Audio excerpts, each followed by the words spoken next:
আরে তুমি কি করছো? আমি তো তোমার ভাগ্নি, তুমি আমার মা, আমার স্ত্রী, আমার মামি। আর আমি শুনেছি মামিরা নাকি মায়ের মতোই হয়। মামি বল আমি আজ কোনো কিছু শুনব না। আজ তোকে আমি যা বলি তাই করতে হবে। সেদিন প্রচণ্ড ঠান্ডা পড়ছিল। বাইরে ছিল হাত কাঁপানো ঠান্ডা আর প্রবল বাতাস। আমার ঘরের জানালা ঠিকমতো বন্ধ হচ্ছিল না। তাই আমার ভাগ্নে এসে বলল, মামি আমি আপনার ঘরে থাকতে চাই। তার কথা শুনে আমি তাকে আমার বিছানার এক পাশে জায়গা করে দিলাম। রাত গভীর হতেই তাপমাত্রা আরও কমতে শুরু করল। হঠাৎ সে বলল, আমি ঠান্ডায় আর টিকতে পারছি না, আমি আপনার পাশে সব। আমি কিছু না ভেবে তাকে পাশের জায়গা দিলাম। তারপর মাঝরাতে হঠাৎ সে আমার সাথে এমনটা করতে পারবে আমি তো ভাবতেই পারছি না। আজকাল ভাগ্নেরা এমন চরিত্রহীন হয়ে থাকে। আমি রূপা, আমি দেখতে অনেক সুন্দর ছিলাম। গায়ের রং ছিল একদম ফর্সা। নিজের শরীরের অনেক যত্ন নিতাম। তাই আমার তেমন বয়স বোঝা যায় না। আমি সব সময় দামি আধুনিক পোশাক পরতে ভালোবাসতাম, যা আমাকে আরও অনেক আকর্ষণীয় করে তুলতে। সেদিন আমি শহরের একটি পার্কের পাশে গিয়েছিলাম। পার্কের পার্কিং এলাকায় অনেক ভিড় ছিল। আমি একটু এগিয়ে দেখি আমার পুরনো বান্ধবী সেখানে দাঁড়িয়ে আছে আর তার ছেলে পাশে বসে রয়েছে। তার চেহারা দেখে মনে হলো হয়তো সে কোনো দুর্ঘটনার শিকার হয়েছে। আমি তৎক্ষণাৎ তাকে গাড়িতে তুললাম এবং হাসপাতালে নিয়ে গেলাম। তার অবস্থা খুব গুরুতর ছিল। হাসপাতালে পৌঁছে তাকে ভর্তি করালাম। ফর্ম পূরণ করার পর যখন আমি তার ছেলের পাশে বসলাম, তখন সে আমার দিকে তাকিয়ে মৃদু হেসে বলল, আপনি আমাদের জন্য যে একজন দেবদূত হয়ে এসেছেন। ধন্যবাদ। ছেলেটির বয়স হবে, সে হয়তো তখনও আমাকে চিনতে পারেনি।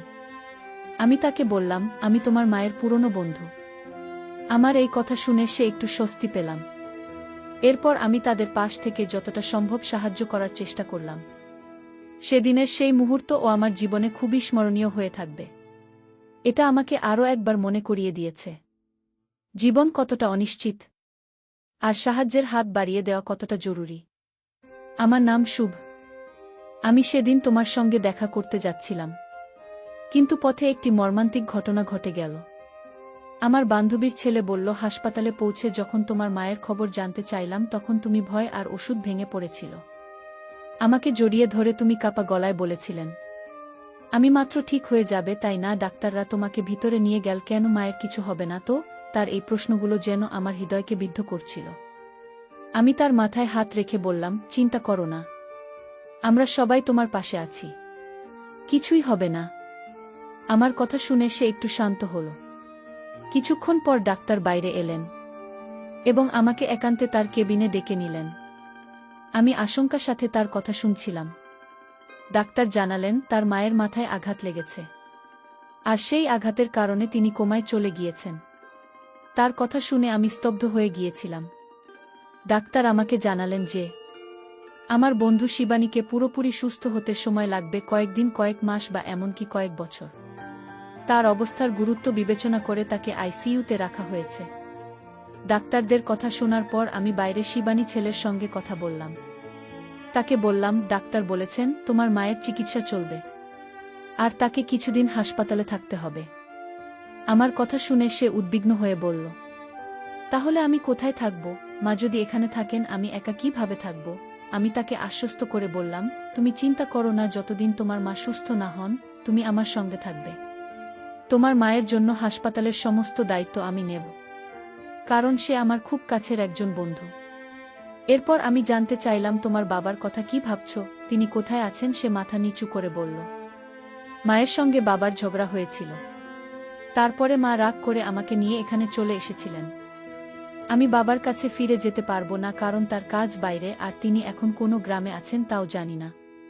এমনকি আমি নিজেও তার সঙ্গে দূরত্ব বজায় রেখেছি। হয়তো তিনি আমার উপর রাগ করেছেন। আমি তাকে বললাম, তুমি এসব নিয়ে চিন্তা করো না, যতদিন তোমার মা সুস্থ না হন তুমি আমার সঙ্গে থাকবে, আমরা একসঙ্গে সবকিছু সামলাবে। তারপর আমরা দুজনে হাসপাতালের পরিবেশে থাকতে পারছিলাম না, তাই আমি একজন নার্সের সঙ্গে কথা বললাম এবং তার সাহায্য চাইলাম যাতে শিবানীর চিকিৎসার প্রক্রিয়া সঠিকভাবে এগিয়ে যায়। শিবানী চিকিৎসার দায়িত্ব নেওয়ার পর বুঝতে পারলাম হাসপাতালে দীর্ঘ সময় থাকা আমার পক্ষে সম্ভব নয়, কারণ আমার কাজের দায়িত্ব ছিল। তাই আমি তার ছেলে শুভকে আমার বাড়িতে নিয়ে এলাম। বাড়িতে আসার পথে তার জন্য কিছু প্রয়োজনীয় পোশাক কিনে দিলাম, কারণ তার কাছে তেমন কিছুই ছিল না। সেদিন শুভ খুবই মনমরা ছিল। রাতে আমি অনেকবার তার রুমের সামনে গিয়ে দেখি সে কেমন আছে জানতাম। সময়ের সঙ্গে সঙ্গে স্বাভাবিক হয়ে উঠবে। পরের কয়েকদিন আমি তাকে হাসপাতালে নিয়ে গিয়ে তার মায়ের সঙ্গে দেখা করেছিলাম। এছাড়া শিবানীর শরীর ভালো, এর জন্য আমি হাসপাতালে নার্সদের সঙ্গে কথা বললাম এবং তাদের সাহায্যের জন্য অর্থ প্রদান করলাম, কারণ প্রতিদিন সেখানে যাওয়া আমার পক্ষে সম্ভব ছিল না। ধীরে ধীরে শুভ আমার বাড়ির পরিবেশে মানিয়ে নিতে শুরু করল। তবে বাড়িতে দীর্ঘ সময় কাটাতে গিয়ে সে একটু একঘেয়েমিতে পড়ে যাচ্ছিল। আমি তাকে বললাম, শুভ, পরের বছর তোমার কলেজ শুরু হবে। তোমার শরীর ভালো আছে, তুমি যদি চাও তাহলে জিমে ভর্তি হতে পারো। আমার পরিচিত একটি ভালো জিম আছে, সেখানে তোমার ভর্তি করিয়ে দিতে পারি। এছাড়া তুমি ডান্স ক্লাস বা মিউজিক ক্লাসেও যোগ দিতে পারো। এতে তোমার সময় ভালো কাটবে এবং একঘেয়েমি দূর হবে। প্রথমে সে দ্বিধা করলেও আমার উৎসাহ এসে জিম এবং ক্লাসে যোগ দিল। ধীরে ধীরে সেখানে তার নতুন বন্ধুরা তৈরি হল এবং তার মন ভালো হতে লাগল। শুভ এখন নিজের জন্য আরও যত্ন নেওয়া শুরু করুন। জীবন নিয়ে তার দৃষ্টিভঙ্গি ধীরে ধীরে বদলে যাচ্ছিল। আমার মনে হলো সে কেবল তার শৈশবের কঠিন সময়গুলো কাটিয়ে উঠছিল এবং তার সামনে একটি নতুন ভবিষ্যৎ অপেক্ষা করছিল। শুভ ধীরে ধীরে আমার জীবনে একটি গুরুত্বপূর্ণ অংশ হয়ে উঠেছিল। সে শুধু আমার কথা শুনে তাই নয়, আমার প্রতিটি কাজে সাহায্য করত। আমি দেখলাম জিমে যাওয়ার জন্য তার শরীরের সঠিক যত্ন নেওয়া খুবই জরুরি। তাই আমি প্রতিদিন তার জন্য পুষ্টিকর খাবারের ব্যবস্থা করতাম। এক রাতেই আমি শুভ ঘরে দুধ নিয়ে যাচ্ছিলাম।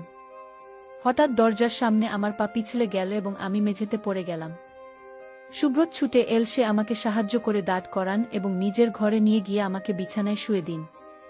তার এই সাহসিকতা এবং যত্নশীলতা দেখে আমি অবাক হয়ে গিয়েছিলাম। সে আমার হাত থেকে পড়ে যাওয়া দুধ পরিষ্কার করল।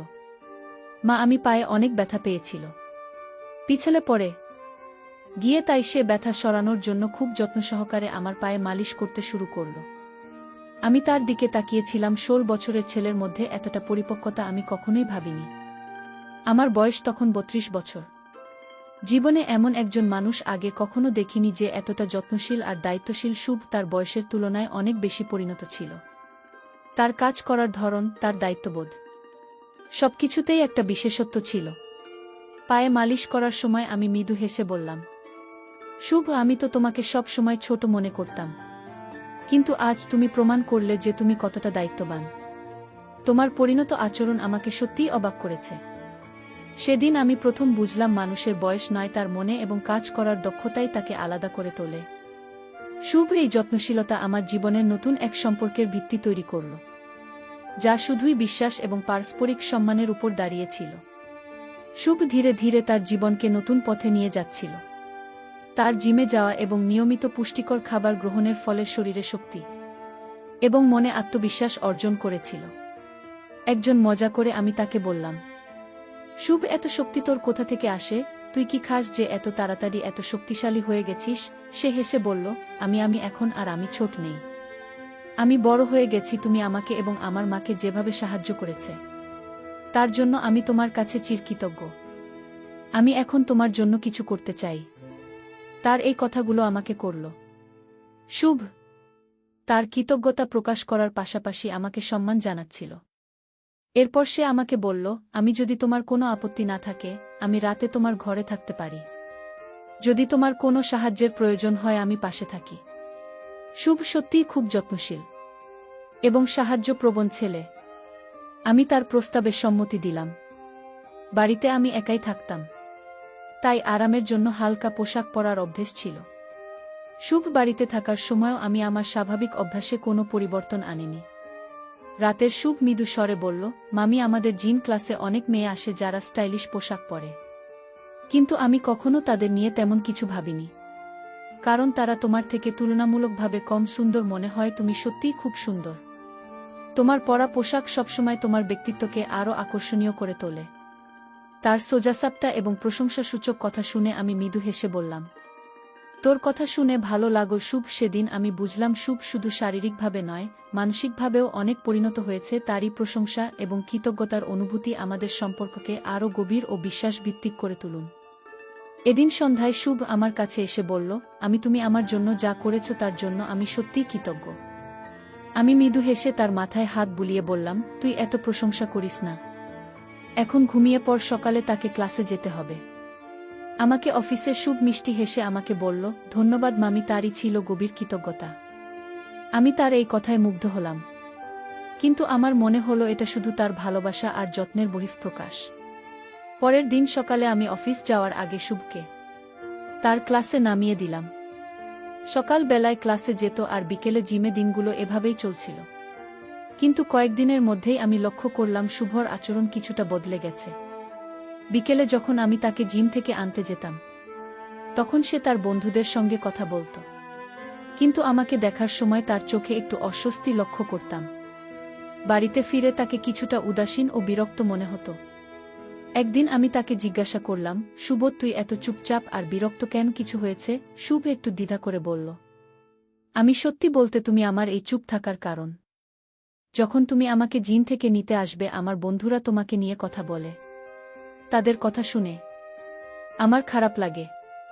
আমি অবাক হয়ে বললাম, কেন খারাপ লাগে? ওরা কি বলে? শুভ বলল, তারা তোমাকে নিয়ে হাসি তামাশা করে। শুধু আমার বন্ধুরা নয়, বরং ছেলেরাও তোমাকে দেখে তুমি যেমন আছো তেমনি থাকো। কিন্তু আমি চাই না তোমার দিকে কেউ অন্য দৃষ্টিতে তাকান, কারণ তুমি আমার জীবনের এক বিশেষ মানুষ, আর তোমাকে আমি সেভাবে দেখি। তার এই কথা শুনে আমি বিস্মিত হলাম। শুভর মধ্যে যে একটা দায়িত্ববোধ, সুরক্ষার অনুভূতি কাজ করছে। আমি তার কাঁধে হাত রেখে বললাম, তুই চিন্তা করিস না, আমি যেমন আছি তেমনি থাকব।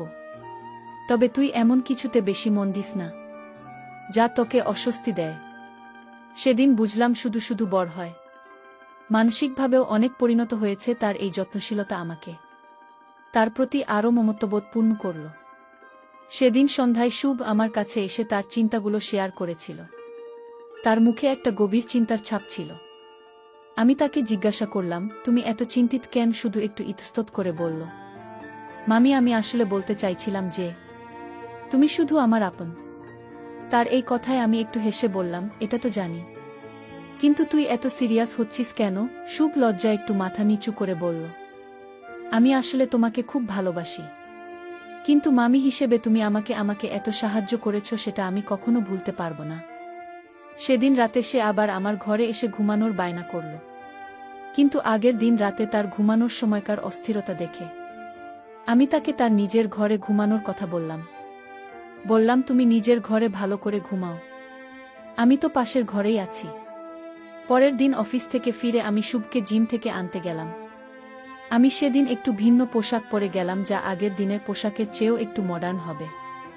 যখন জিমের বাইরে দাঁড়িয়ে স্কুটি হর্ন বাজাচ্ছিলাম, শুভ জানালা দিয়ে আমাকে দেখছিল। তার কয়েকজন বন্ধু তখন তার সঙ্গে ছিল। আমি তাকে একটু তামাশা করার জন্য চমকে দিতে চেয়েছিলাম।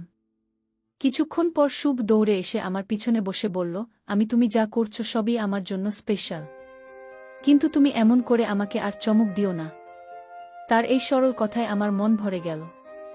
শুভ ধীরে ধীরে পরিণত হচ্ছিল তার যত্নশীলতা। আমি প্রতিনিয়ত মুগ্ধ হচ্ছিলাম। এটাই ছিল আমাদের সম্পর্কের গভীর বন্ধন, যেখানে আমরা একে অপরের প্রতি মমতা ও ভালোবাসা দেখাতাম। আমরা তখন বাইকে ছিলাম। আমার মনে হচ্ছিল কিছু একটা অস্বাভাবিক হচ্ছে, কিন্তু তেমন গুরুত্ব দিইনি। আমি গাড়ি রাস্তার পাশে থামিয়ে তাকে নামতে বললাম। সে নামার পর আমি রাগী গলায় বললাম, তুমি এটা কি করছো?